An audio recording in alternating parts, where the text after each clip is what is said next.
S'il est connu pour être l'une des figures du sport olympique français, Alain Bernard est avant tout un fils. L'ancien nageur à l'impressionnant palmarès sportif a décidé de se battre pour une cause chère à son cœur.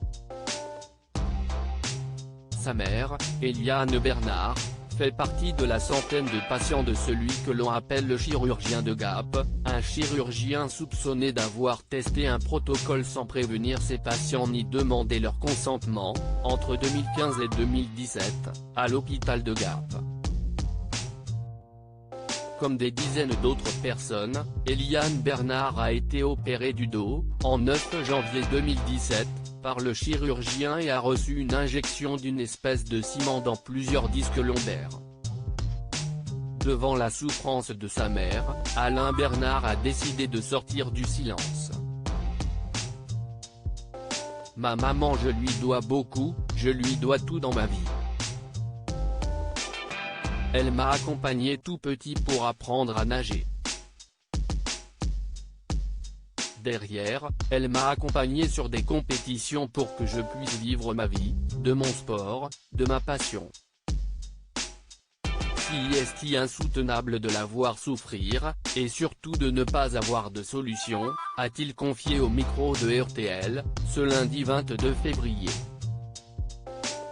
Sa mère a aussi témoigné, si est un gros handicap. Je n'ai pas été averti qu'on expérimentait sur moi une nouvelle technique, je suis un cobaye.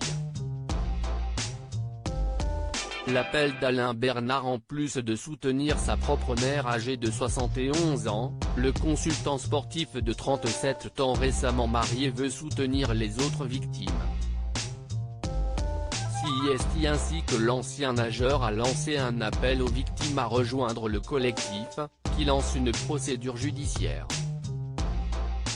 Je lance vraiment un appel à toutes les personnes concernées qui ont aujourd'hui des douleurs et qui ne s'en remettent pas. L'enjeu CIST de recenser un maximum de patients lésés aujourd'hui dans leur vie. Qu'ils ne se sentent pas seuls dans leur douleur, dans leur désarroi. Et d'avoir une prise en charge par un avocat. On dit que l'union fait la force, CIST exactement ça, s'unir pour faire connaître et éviter que ça ne se reproduise, a ajouté Alain Bernard. Le chirurgien concerné, Gilles Noroc, affirme être victime d'une campagne de diffamation.